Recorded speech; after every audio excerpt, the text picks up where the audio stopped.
1km 거리 떨어져 있는데 서로 한번 인사하겠고요. 또 우리 가정에서 우리 온라인으로 예배를 드리고 있는 우리 성도들도 가족들과 서로 한번 인사 나누겠습니다. 예수님 부활하셨습니다.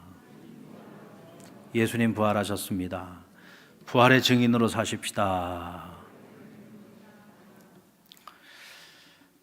살아오면서 이런 부활절 예배는 처음 드리죠. 네, 마스크 쓰고 예배 드리고 다 함께 모이지 못하고 이렇게 뚝뚝 떨어져서 예배하고 또 찬양대가 없는 예배를 지금 드리고 있습니다. 또 오늘 여러분들 예배 끝나고 나갈 때 오늘 부활절 계란 없습니다. 네, 평생 지금까지 신앙생활 해오면서 부활절 날 부활 계란 못 받아보긴 이번이 처음입니다. 모든 것들이 낯설고 처음 있는 일들이지만 그러나 이 또한 하나님께서 우리에게 주시는 교훈이 아닐까 생각해 봅니다. 결코 우리가 낙심과 절망이 아니라 하나님이 또 우리에게 주신 새로운 기회라고 생각을 하고 이번 부활절은 더 뜻깊게 더 많은 것들을 생각하고 또 우리가 주님의 부활을 어떻게 어떤 증인의 모습으로 살아가야 될 것인지를 묵상하고 결단하는 보다 더 깊고 복된 날이 되기를 주의 이름으로 축원합니다. 세상의 법정에서 가장 강력한 판결 요소는 증거입니다. 증거가 없으면 검사가 아무리 피고의 유죄를 증명하려고 해도 또 피고가 분명히 죄가 있어도 증거가 뒷받침이 되지 못하면 유죄 판결을 받아낼 수가 없습니다. 아무리 확실한 정황을 가지고 있는 피고라고 할지라도 자신의 무죄를 입증할 수 있는 증거가 뒷받침만 될 수 있다고 한다면 판결은 언제든지 뒤집어질 수 있습니다. 그러니까 현대 재판에 있어서 가장 중요한 것은 증거입니다. 예수님은 십자가에 달려주고 장사된 지 사흘 만에 부활하셨습니다. 예수님의 부활이 팩트라고 하는 증거는 굉장히 많습니다. 게다가 증인들도 있습니다. 그 증인들의 증언도 있습니다. 안식일이 지나고 이른 새벽 미명에 예수님의 시신에 향품을 바르러 갔던 세 여인 막달라 마리아와 야고보의 어머니 마리아가 있었고 또 살로메, 이렇게 세 여인이 예수님을 너무너무 사랑해서 안식일이 지나자마자 예수님의 시신에 향품을 발라드리기 위해서 찾아갔습니다. 그런데 그 무덤은 빈 무덤이었습니다. 그리고 빈 무덤을 지키고 있는 하얀 옷을 입고 있는 한 천사를 만나게 되는데 성경에 오늘 마가복음에는 청년이라고 했어요. 그가 예수님이 부활하셨다, 그는 죽은 자들 가운데서 찾을 수 있는 이가 아니라 이제 산 자들 가운데서 찾아야 된다. 예수님 부활하셨다. 그리고 부활하신 예수님께서 제자들에게 먼저 갈릴리에 가서 기다릴 것이니 너희도 빨리 갈릴리로 오라 하는 이 전언을 전하도록 그들에게 당부합니다. 마태복음에는 그 형상이 번개 같고 흰눈같이 하얀 옷을 입은 천사가 하늘로부터 내려와서 돌을 굴려내고 그 위에 앉아 있는 것을 무덤을 지키고 있던 경비병들이 보고 마치 죽은 자와 같이 되었다 그랬어요. 너무 놀랐던 거죠. 자, 오늘 이 세 여인과 무덤을 지키고 있던 경비병들은 오늘 그 부활의 현장에 있었습니다. 그리고 그 부활의 현장을 목격했습니다. 분명한 증인들입니다. 그런데 이후에 그들의 행보가 달랐어요. 오늘 이 세 여인은 제자들에게 가서 예수님이 부활하신 그 소식을 전해야 합니다. 그러나 그들은 믿지 못했습니다. 그래서 예수님께서 마리아에게 홀로 찾아와서 부활하신 모습을 보여주시고 마리아로 하여금, 막달라 마리아로 하여금 제자들에게 가서 전하게 합니다. 그리고 경비병들은 정신을 차리고 난 후에 대제사장들에게로 달려갑니다. 그리고 자신들이 본 것을 있는 그대로 목격한 것을 증언합니다. 자, 그런데 문제는 이 대제사장들은 장로들과 함께 모의를 하기 시작합니다. 그래서 이 경비병들에게 큰 돈을 주고 거짓 증언을 하도록 사주하죠. 그 거짓 증언의 내용이 뭔가요? 우리가 잠자는 사이에 예수 제자들이 밤사이에 찾아와서 예수의 시신을 도적질해 갔다라고 거짓 증언을 사주시키게 됩니다. 마태복음 28장 15절에 보면 이 말이 오늘날까지 유대인들에게 두루 퍼졌다고 했어요. 그래서 오늘날까지도 이 세상에서 하나님의 구원과 가장 거리가 멀어진 사람들이 바로 유대민족입니다. 오늘 그들은 종교 지도자로서 거짓 사주를 통하여 자기 백성이, 이 유대민족이 하나님의 구원과 가장 멀어진 백성이 되게 만드는 큰 범죄를 저지르게 된 겁니다. 자, 그렇다면 예수님의 부활 사실을 증명할 증거는 완전히 다 사라져버린 걸까요? 주님의 빈무덤은 그 자체가 예수님의 부활이 사실이라고 하는 것을 가장 강력하게 증거하고 있습니다. 대제사장들은 어떻게든 예수를 죽여야 했습니다. 그래서 끊임없이 모의했지요. 이 말은 예수님을 너무나 그들이 두려워했다는 얘기입니다. 그런데 그들은 살아있는 예수보다도 죽은 예수를 더 두려워했습니다. 왜냐하면 예수님은 살아생전에 부활을 예고했기 때문이죠. 그래서 돈을 주고 사람을 사서 경비병들을 철통같이 이 무덤을 지키게 했던 겁니다. 그들은 중무장한 군사들이었습니다. 그런데 여러분, 빈무덤이 되었습니다. 그들은 자기들이 잠들어 있는 사이에 예수의 제자들이 와서 도적질 해갔다고 말을 하지만 말이 되는 얘기입니까? 그 무덤이 어떤 무덤입니까? 중죄인이 죽어서 지금 묻혀있는 무덤입니다. 종교 지도자들뿐만 아니라 로마의 정치 지도자들도 지금 이 사안은 보통 중대한 사안이 아닙니다. 그런데 그들이 어떻게 잠들어 있을 수가 있습니까? 게다가 오늘 이 무덤을 지키고 있었던 무덤 앞을 가로막고 있는 큰 돌문이 있는데 이 돌문은 장정 몇 사람이 달라붙어서 밀어도 이 돌문을 움직이기가 쉽지 않습니다. 그런데 밤사이에 제자들이 와서 그 돌문을 옮겨놓고 예수의 시신을 훔쳐갔다는 것이 여러분 말이나 됩니까? 그래서 오늘 예수님의 무덤이 빈 무덤이라고 하는 이 사실 자체가 가장 강력한 예수 부활의 증거요. 오늘 이들이 했던 그 모든 위증은 거짓이라고 하는 것을 스스로가 증명하고 있는 것입니다. 그리고 그 이후에 부활하신 예수님께서 직접 부활하신 그 몸을 가지고 여러 차례 사람들에게 나타나서 부활을 증명해 주셨습니다.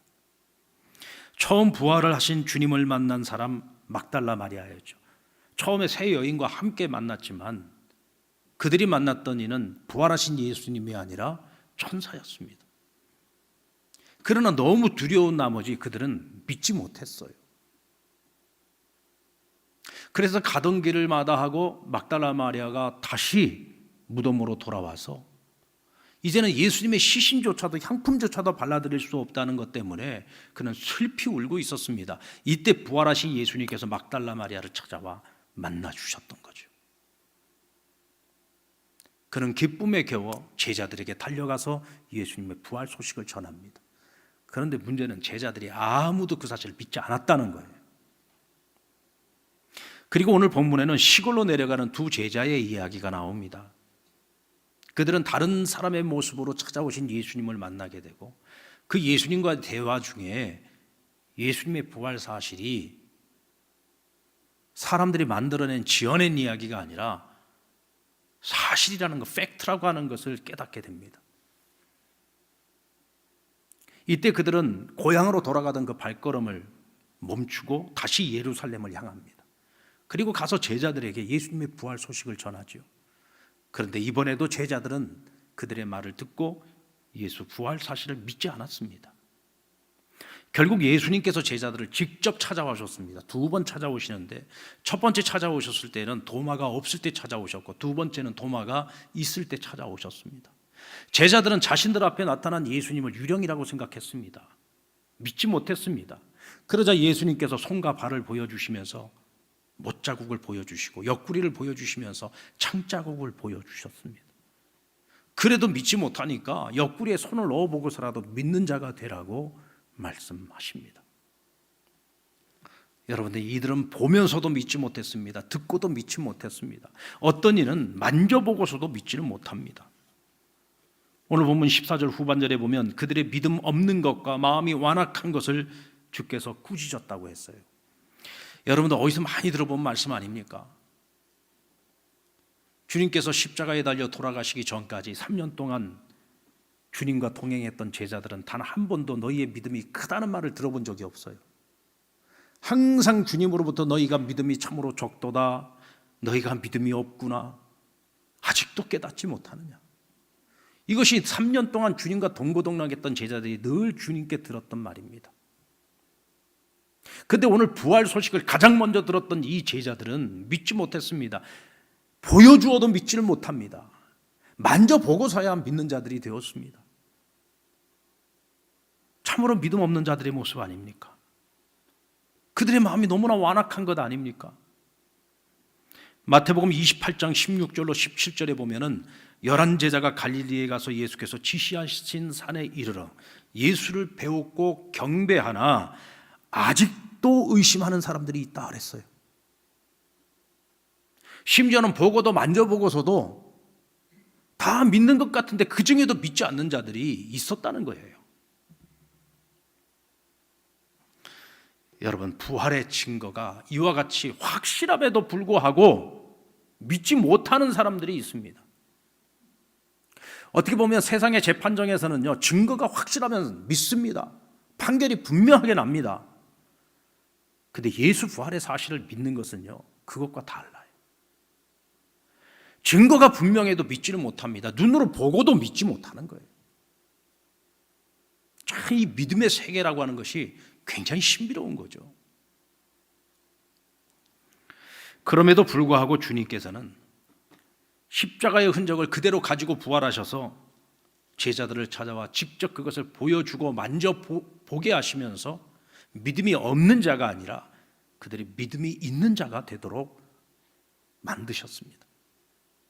그렇게 되도록 하기 위해서 주님은 끊임없이 포기하지 않고 노력하셨어요. 여러분, 그 이유가 뭘까요? 왜 그러셨을까요? 오늘 이 제자들이 예수님의 그 부활 사실을 믿지 않으면 예수님의 이 부활 사건은요, 그냥 픽션으로 끝나는 거예요. 만들어진 이야기로 끝나는 겁니다. 하나의 전설이고 하나의 신화로서 끝나는 거예요. 그럼 누가 가장 좋아할까요? 예수님을 십자가에 못 박은 사람들 아니겠습니까? 그들이 가장 원하는 결과인 거죠. 그렇게 되면 결국은 하나님께서 오랜 세월, 오랜 역사를 통해서 인류를 구원하시기 위해서 세우셨던 그 모든 계획과 예수님께서 행하셨던 그 십자가와 그 모든 부활의 역사, 이 모든 것들이 다 무의미한 것이 되고 마는 것이고 헛된 일이 되고 마는 것입니다. 아무리 예수 그리스도의 십자가와 부활을 통해서 하나님께서 자기 사랑을 인류에게 확증시키려고 하셔도 그저 그것은 하나의 신화로 끝나고 마는 거예요. 신화는 여러분 힘이 없습니다. 전설은 그저 한낱 이야기에 불과한 겁니다. 그러므로 십자가와 부활도 중요하지만 그것을 믿는 믿음이 중요한 거예요. 아멘입니까? 믿음이 중요한 겁니다. 예수의 제자들이 믿지 않는데 누가 믿겠습니까? 그것을. 오늘 이 땅을 살아가는 우리 그리스도인들이 예수 부활의 사실을 믿지 않으면 누가 그것을 믿겠습니까? 여러분들 예수님의 부활을 믿습니까? 예수님이 부활하셨다는 사실을 확실히 믿습니까? 자, 그렇다면 왜 예수님의 제자들은 오늘 예수님의 이 부활 소식을 듣고도 믿지 못했던 걸까요?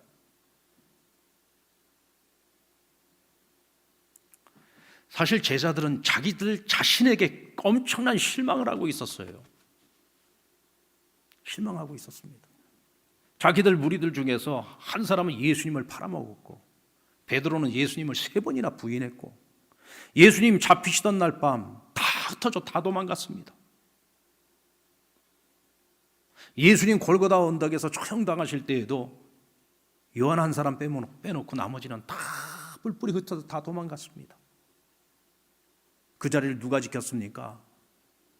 여인들이 지켰습니다. 여러분, 얼마나 부끄러운 일입니까? 스스로 자기들이 생각을 해도 너무너무 부끄러운 거예요. 내가 예수님이라도 꼴도 보기 싫겠다. 다시 다시는 우리를 만나고 싶지 않아 하시겠다. 이제 예수님과 자신들의 관계는 여기서 완전히 다 끝났다고 생각을 했습니다. 십자가 사건을 통해 다 끝났다고 생각을 했어요. 여러분, 이 사람들이 어느 정도로 믿음이 없는 사람들입니까? 예수님께서 십자가에 달려 죽으시기 전에 3차례에 걸쳐서 순환과 십자가의 죽음과 부활에 대해서 예고하셨어요. 모르는 게 아닙니다. 이미 다 들어서 알고 있습니다. 그런데도 믿지를 못합니다. 왜냐하면 그만큼 자기 자신들에게 실망했기 때문에 모든 건 다 끝났다고 생각했습니다. 그런데 예수님이 부활하신 그 소식을 누구에게 가장 먼저 가서 전하라고 했어요? 제자들에게 가서 전하라고 했다는 겁니다. 이걸 못 믿겠는 거예요. 이걸 못 믿겠는 겁니다. 주님을 배신한 그 제자들이 뭐가 이뻐서 그 제자들에게 예수님 부활 소식을 제일 먼저 가서 그들에게 전하라고 하고 다시 갈릴리에서 만나자고. 어쩌면 믿지 못했다기보다도 믿지 않으려고 애를 썼는지도 모르겠습니다. 왜 그렇습니까? 자신들이 용서가 안 되기 때문이죠. 자신들이 용서가 안 되니까 믿어지질 않는 겁니다. 그러나 주님께서는 포기하지 않았습니다. 오히려 그들의 마음을 헤아리셨습니다. 스스로를 자책하고 있는 그 제자들을 갈릴리로 다시 불러 모으시고 그들의 아픈 가슴을 하나님 만져주셨어요. 스스로 절망하고 있는 그들의 마음을 위로하시고 여전히 하나님께서, 여전히 예수님께서 그들을 사랑하고 계신다는 것을, 베드로에게는 내가 나를 사랑하냐고 물으시면서 아직도 너가 나를 버리지 아니하였고 아직도 너는 나를 사랑하고 있지 않느냐고 그 사랑을 확인하면서 관계를 회복시켜 주셨습니다. 그러고서야 그들은 마음속 깊은 곳으로부터 예수님의 부활과 예수님이 살아계신 진정한 하나님의 아들이신 것을 믿게 됩니다.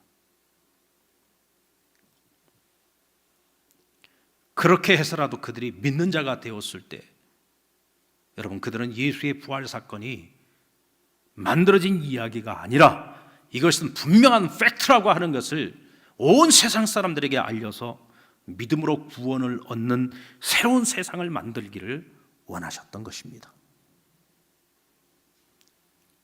오늘 우리가 예수님의 부활을 믿어야 되는 이유가 무엇인가요? 예수님의 부활은 곧 나의 부활 사건이기 때문에 그렇습니다. 예수님의 부활을 믿는 자들에게 예수님은 부활의 첫 열매가 되어주시는 거예요. 그러니까 오늘 사도 바울은 고린도전서 15장 20절로 21절에서 이렇게 밝히고 있습니다. 우리 같이 한번 읽어볼까요? 시작. 그러나 이제 그리스도께서 죽은 자 가운데서 다시 살아나사 잠자는 자들의 첫 열매가 되셨도다. 사망이 한 사람으로 말미암았으니 죽은 자의 부활도 한 사람으로 말미암는도다. 심지어 그는 16절로 17절에서 이렇게 고백하고 있어요. 같이 읽습니다. 시작. 만일 죽은 자가 다시 살아나는 일이 없으면 그리스도께서 다시 살아나신 일이 없었을 터이요. 그리스도께서 다시 살아나는 일이 없으면 너희의 믿음도 헛되고 너희가 여전히 죄 가운데 있을 것이요. 또한 그리스도 안에서 잠자는 자도 망하였으리니. 자, 오늘 이 말씀은 부활의 첫 열매가 되신 예수님은 그리스도 안에서 산 자나 죽은 자에게 부활의 산 소망이 되신다는 거예요. 예수님의 부활 사건은 자신의 부활로만 끝나는 것이 아니라 그를 믿는 모든 자들에게 부활의 소망이 되신다는 거예요. 예수님의 부활을 믿어야만 그 부활이 나의 부활이 되는 거예요. 예수님이 부활하지 않았다고 한다면, 예수님이 부활한 것이 그저 하나의 만들어진 이야기라고 한다면 이 세상에 믿는 모든 자들은요, 헛된 것을 믿고 있는 것입니다. 그러니까 그리스도 안에서 믿다가 죽은 자들은요, 무덤에서도 망하는 거예요. 왜? 부활이 없으니까. 부활신앙을 가지고 믿음을 지켜냈어요. 그리고 순교했어요. 그래서 무덤에 있어요. 그러나 그들은 그들의 믿음대로 예수님이 부활하셨다면 그 믿음 따라 그들도 나중에 주님 재림하시는 날 부활하게 될 겁니다. 그런데 만약 그 모든 것들이 그저 만들어진 이야기라고 한다면 그럼 망하는 거죠. 부활 없습니다. 다시 말하면 우리 기독교인들에게 있어서 이 부활신앙은 우리의 존재 이유고 살아가는 이유예요. 아멘입니까? 여러분, 예수님의 부활을 믿으십니까? 확신하십니까? 충남 보령에 가면 천주교 순교지인 갈매못이라고 하는 순교지가 있습니다. 그것에 전해져 내려오는 이야기죠. 천주교 병인박해 1866년도에 일어났던 박해인데, 이때 30대의 젊은 프랑스 신부들이 늙은 노인 성도들과 참수형을 당하게 됩니다. 먼저 신부들부터 참수를 당하게 되는데, 앞서 참수당하는 그 사람들의 모습이 너무너무 끔찍했어요. 근데 그 모습을 지켜보고 있던 이 프랑스의 젊은 신부가 두려움에 떠는 겁니다. 정말 그 순간만큼은 배교라도 하고 싶을 만큼 너무너무 두려운 거예요. 옆에 있던 한 노인 성도가 손을 꼭 잡아주면서 이렇게 말합니다. 두려워하지 마십시오. 신부님께서 늘 우리에게 말씀하셨던 하나님의 나라가 우리 앞에 기다리고 있습니다. 신부님, 죽음은 순간입니다. 죽음은 분명 고통스러운 일이겠지만 그러나 그것은 순간으로 끝납니다. 그 죽음 너머에 하나님 나라가 우리를 기다리고 있습니다. 천국 소망을 가지고 이겨내십시오. 그 순간 이 신부는 정신이 바짝 들었습니다. 그리고 묵묵히 자신의 목을 내밀어 순교를 당합니다. 순교 기념성당 안으로 들어가는 입구 벽면에 하얀 글씨로 이런 글귀가 적혀 있다고 하죠. 예수를 가진 자는 모든 것을 가진 자다. 우리 한번 따라볼까요? 예수를 가진 자는 모든 것을 가진 자다. 여러분, 주님을 다시 만나고 부활의 확신을 갖게 되었을 때 이 제자들은요, 이전에 그들이 갖고 싶었던 예수가 아니라 이제는 그들을 용서하고 끝까지 사랑하시고 자신들을 끝까지 믿어주시고 사명을 부여해 주신 부활하신 예수를 갖게 되었습니다. 이제는 세상에 그 어떤 것도 두렵지 않습니다. 왜냐하면 예수를 가진 것은 모든 것을 가진 것이라는 것을 그들이 깨달았기 때문입니다. 우리가 살다 보면 사람에게 버림당할 때가 있고 사람에게 속을 때가 있고 사람에게 상처받을 때가 있어요. 어디를 봐도 도움받을 때도 없고 어디를 봐도 피할 길이 없을 때가 있습니다. 이때 여러분, 우리가 어디서 위로를 받을 것입니까? 우리가 어디서 피할 길을 얻을 것입니까? 어떻게 우리가 살 길을 찾을 것입니까? 방법은 하나밖에 없습니다. 우리는 하나님의 자녀들이, 우리는 매일 순간을 하나님과 동행하면서 살아가고 있습니다. 우리가 의지할 것은요, 한없이 연약하고 한없이 믿음이 부족한 우리들이지만 끝까지 우리를 포기하지 않고 사랑해 주시고 용서해 주시는 바로 그 하나님의 사랑을 의지해야 됩니다. 그 전능하신 하나님이 어떤 분이십니까? 자신의 독생자를 희생시켜 인류를 죄와 사망으로부터 구원하셨지요. 그리고 그 예수를 사흘 만에 부활시켜서 우리에게 영생의 길을 열어주셨습니다. 그 아들 예수를 어떻게 하셨습니까? 하늘로 올려보내서 하나님의 우편 보좌에 앉게 하시고 주님 다시 재림하시는 그날까지 역사의 주관자가 되게 하셨습니다. 바로 그 전능하신 하나님께서 오늘도 우리와 동행하고 계십니다. 그분이 우리로 하여금 위로해 주십니다.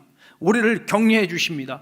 절망과 낙심이 아니라 소망과 희망을 갖게 만들어 주십니다. 도무지 살 길이 보이지 않는 것처럼 보이지만 살 길을 열어 주십니다. 도무지 피할 길이 없는 것처럼 보이지만 피할 길을 열어 주십니다. 그분이 누구십니까?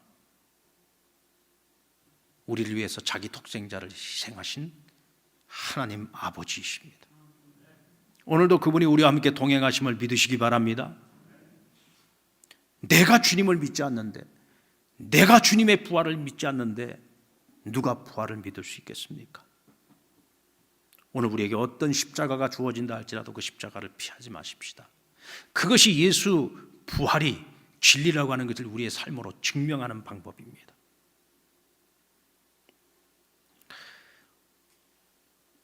우리 다 같이 한번 따라볼까요? 예수를 가진 자는 모든 것을 가진 자다. 여러분들 가지지 못한 것이 많습니까? 가지지 못한 것이 너무나 많다고 생각하십니까? 여러분, 그것은요, 혹시라도 우리가 그런 생각을 가지고 살아가고 있다면 그 생각은 주님이 주신 마음이 아닙니다. 그 마귀가 주는 마음이에요. 야, 너가 가진 게 뭐가 얼마나 있냐? 그러면서 끊임없이 우리가 가지지 못한 것들을 자꾸 보게 합니다. 근데 여러분, 그것은 허상이에요. 내가 가지지 못한 것처럼 보이는 허상입니다. 우리는 주님을 가지고 있어요. 오늘 내 안에 예수 생명이 있습니다. 온 세상 만물의 주인 되신 우리 주님을 나의 주인으로 내 안에 모시고 살아갑니다.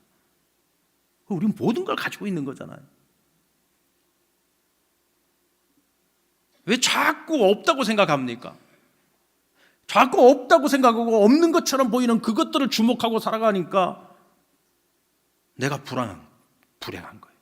예수를 모시고 살아가면서 내가 불행한 겁니다. 행복하지 않아요.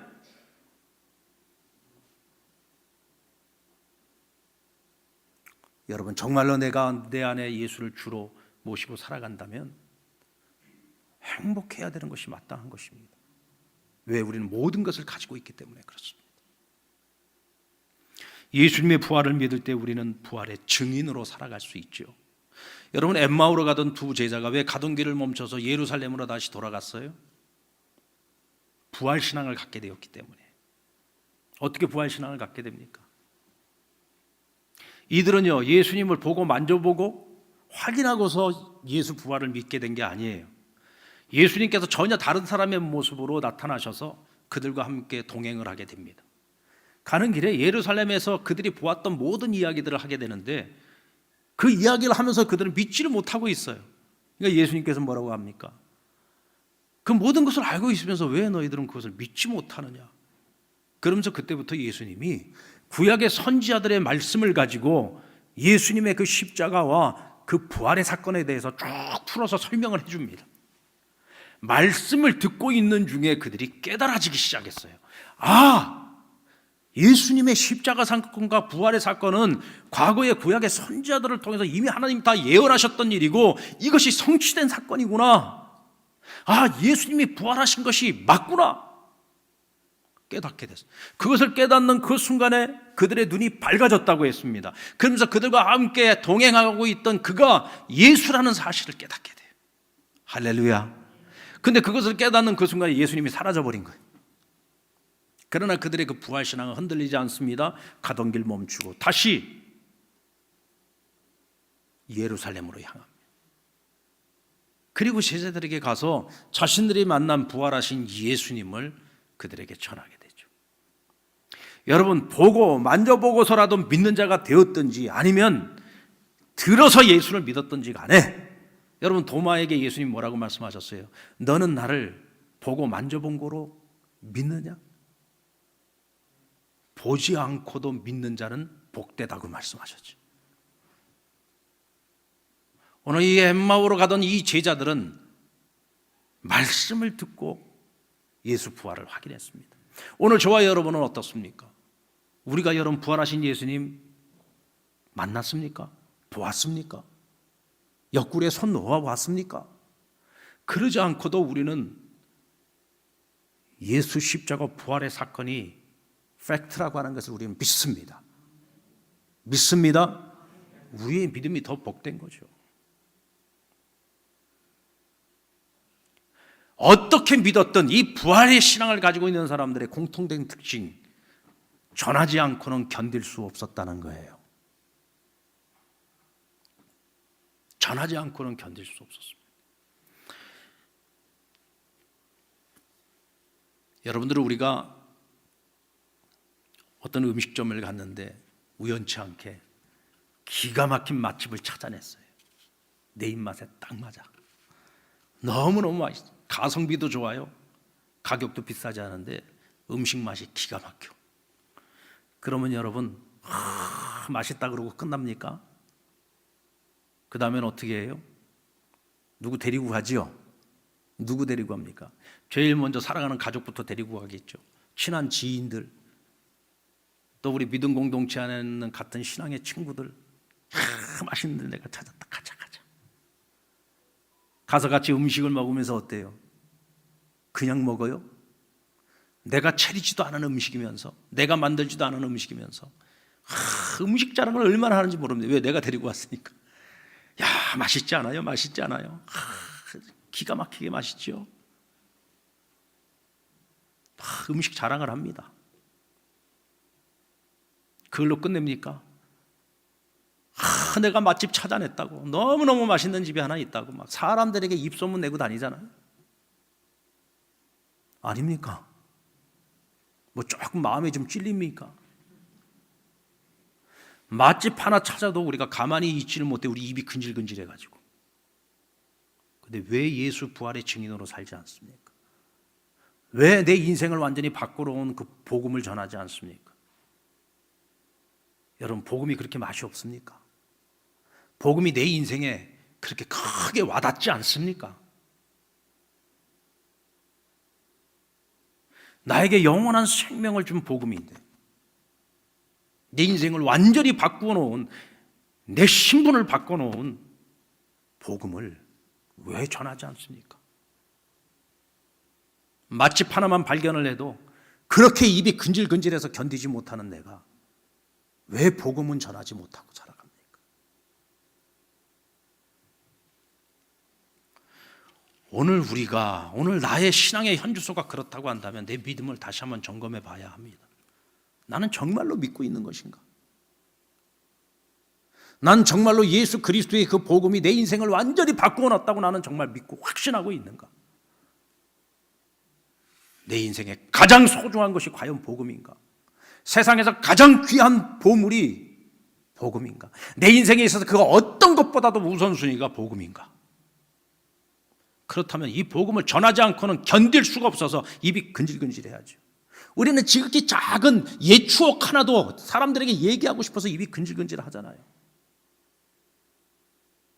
뭐 조그마한 자랑거리만 하나 있어도 이거 사람들에게 이야기 못해서 이거 얘기할 기회를 찾기 위해서 우리가 얼마나 애를 쓰고 노력을 합니까? 근데 왜 예수 전하지 않습니까? 왜 복음을 전하지 않습니까? 그렇다면 오늘 우리는 우리의 신앙을 다시 한번 점검해 봐요. 오늘 예수님께서 말씀하셨습니다. 너희가 부활의 증인으로 살아갈 때 너희를 통하여 기사와 표적이 나타나게 하시겠다. 그래서 예수 그리스도의 부활이 팩트라고 하는 것을 사람들에게 증명하게 하겠다고 말씀하셨어요. 왜 우리의 삶 속에서 그런 기사와 표적이 일어나지 않을까요? 하나님께서 우리에게 거짓말하는 것은 아닐 텐데, 그것은 우리가 부활의 증인으로 살지 않기 때문에 그렇습니다. 오늘날에도 그 자리가 어떤 자리가 되었든지 부활의 증인으로 살아가는 사람들에게는 끊임없이 이와 같은 기사와 표적이 일어납니다. 여러분들, 우리가 기도할 때 하나님, 내가 부활의 증인으로 살아가기 위해서 내게 능력을 주십시오, 성령의 충만함을 주십시오, 기사와 표적을 나타내 예수 부활의 증인이 될 수 있게 해달라고, 여러분들 그런 기도 해보셨습니까? 좀 더 잘 먹고 잘 살게 해달라고, 우리 인생의 문제가 좀 잘 풀리게 해달라고, 우리 애들 좀 잘 되게 해달라고, 그런 기도는 수도 없이 해왔지만 정말 내가 부활의 증인으로 살기 위해서 성령의 은사와 능력을 받아서 능력 있는 신앙인의 삶을 살아갈 수 있게 해달라는 기도 우리 거의 안 하고 살잖아요. 그러니까 기사와 표적이 안 나타나는 겁니다. 하나님이 거짓말을 하는 것이 아니라 우리가 믿음대로 살지 않기 때문에 그런 것입니다.